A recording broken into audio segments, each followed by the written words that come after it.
he and his brother judge, and then he said, you are right. You should notice the government. Government couldn't give any answer. So direction was given. Either you restore the economic development of this Hindu area equal to what is happening elsewhere in the town panchayat, or partition it. Direction was given to the government, and that's how they were able to get it.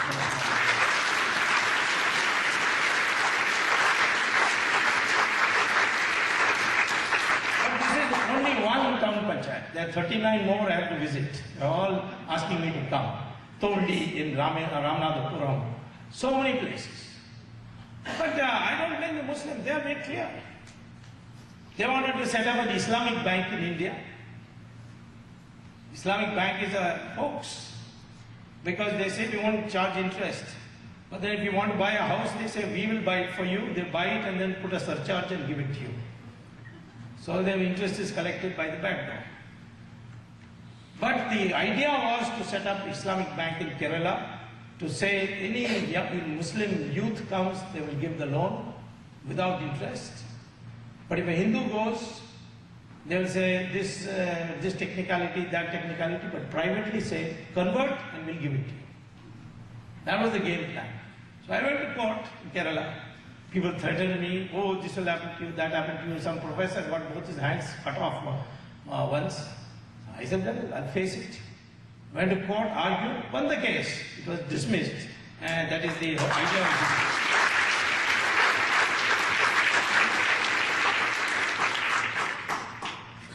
So, first is Darul Islam. Saudi Arabia is Darul Islam. Any Muslim majority area is Darul Islam. Then it is Darul Haram. Darul Haram is where Muslims are not in power. There may be minority, substantial minority. Another condition is that the majority must be Pilpila, Rasgulla, like us, like Britain, all the time confused. There Muhammad has said very clearly, it's not in the Quran, it's in Hadith and it's in Sirah. People quote Quran. Quran, they only quote a part of it, which it talks about all peace and aman and all that. But you read Hadith and you read Sirah, they are the status the same as Quran. Hadith and Sirah say, do anything, but keep demanding, protesting, blackmailing, threatening, telling lies, do everything. But convert this Darul Haram into Darul Islam. That is your goal. And that's what is happening in India. Infiltration, that is the idea. Threatening people, that is the idea. Terrorist explosions, that is the idea. Overawe you, make you feel helpless. And then there is a third state which is called Darul Ahad, where the majority is united. There what Muhammad says, don't provoke the majority, surrender. If they say uniform civil code, okay, of course. You can't keep a dadi, okay, no problem. You cannot wear burqa, no problem. Recently the Australian Prime Minister said, you want Sharia? Because one mullah said that Sharia should be guide their marriages. Want Sharia? Find another country. You can have Sharia there.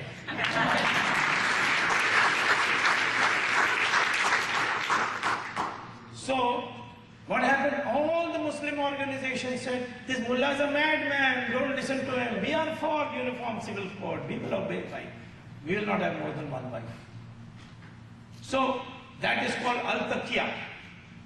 Muhammad says they make a contract. So that's why today we have to understand the Muslim mind so that we can understand our mind. You unite, Muslims will become easily manageable. They will listen to you. Large number of Muslims privately are hoping that we will not surrender to the mullahs. They are hoping that we will take a stand. It happened when the Shah Banu matter, the judgment of the Supreme Court came. Large numbers of well-meaning Muslims came out in the street saying, don't change the judgment. But Mr. Rajiv Gandhi was railroaded into. Naturally, if you become Prime Minister without experience, you will do all these foolish things. He himself told me, biggest mistake in my life I made is become a Prime Minister at 40. I just didn't know. Now the country is trying to get another inexperienced.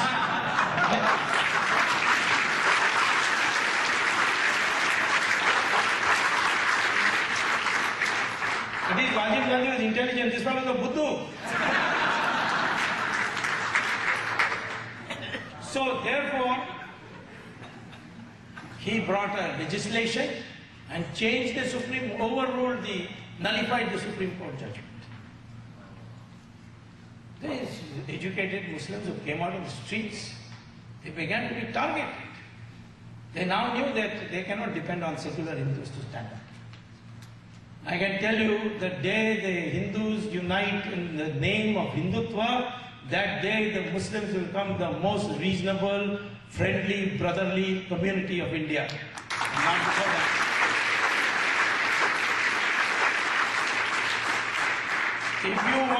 If you want brotherhood between Hindus and Muslims, if you want harmony between Hindus and Muslims, the only way is when the Hindu majority asserts itself and says that India is the land of Sanatana Dharma, others can live like Parsis, Jews and others have lived. We were 100%. When the Parsis came, when the Jews came, what did we do? We built their synagogues for the Jews in Cochin and Bombay. The Parsis, we built them their fire temple. Today we can't even distinguish a Parsi. The Chief Justice of India is a Parsi. The Attorney General till yesterday was a Parsi. The Air Force Chief was a Parsi. We don't even know, most people don't know that Kapadia, who is our Chief Justice, is a Parsi. My wife is a Parsi. So I know that community is totally integrated itself. When the British left, they asked the Parsis, like the Anglo-Indians, we would like to make a reservation for you in Parliament. They said, no, the Hindus looked after us when nobody looked after us. So we have to...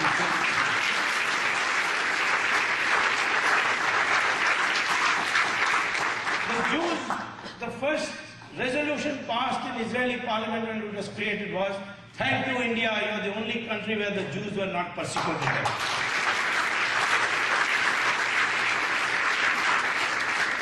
This is the tradition we have come from. And this is the tradition we want to preserve today. But unfortunately, in the name of globalization, we are forgetting our values. What was our value? That was first registered in my mind when an American student, when I came as a student at Harvard to do my PhD, an American classmate of mine asked me, how can you accept Mahatma Gandhi as your leader? So I said, why in America you will not accept him if he comes here? So he said, if he comes here, we'll put him in jail for indecent exposure. He was only wearing lamberty. He was just wearing a piece of loincloth. That's why Churchill called him a half-naked fakir. You have to understand. I asked him, what about your leaders? Oh, they must be very well dressed. Best tie, best suit, everything. See our leaders. Even our religious leaders. Yes, Pope is very well dressed. Look at our Swamiji there. I mean, he's got the coarse cloth. Of course, Bhagwa color, but it's a coarse cloth. That's all he has. All our Swamiji, no matter how much big empire they have, they all wear simple clothes. Because that's the value. And that comes out of the debate between Brigu and Bhardwaj. Brigu and Bhardwaj had a debate how to structure society to a state. So Brigu said that the only way is if we decentralize power, and there are 4 sources of power, they must be decentralized. So Bhardwaj said, which are the 4 sources? He said, knowledge is a power, weapons is a power, wealth is power, land is power.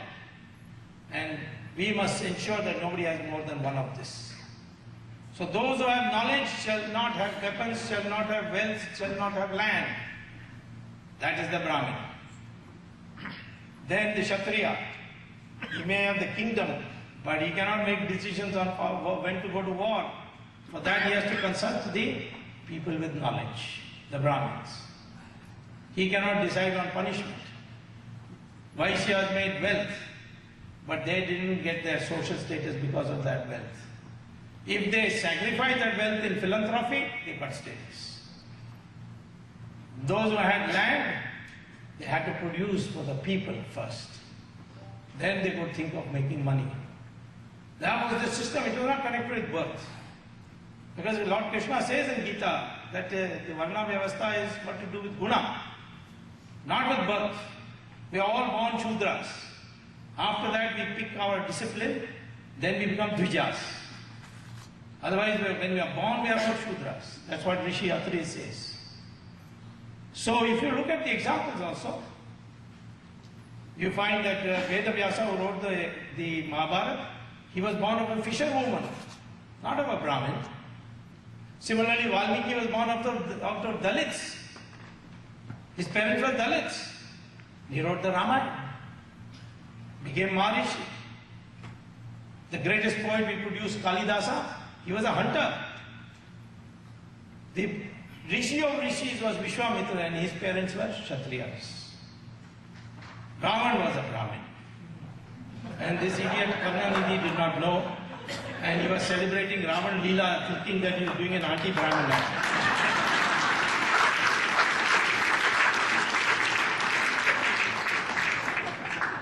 Ravan went to Kailash to pray there and he got.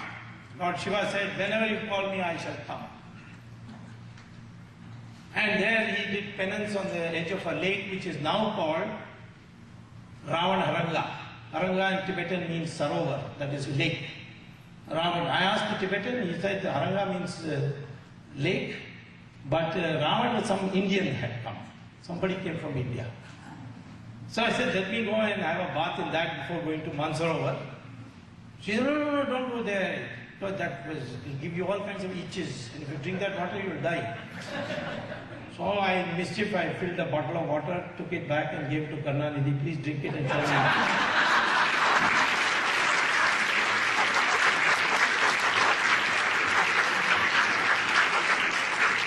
Show me you have faith in Ravan by drinking this bottle of water.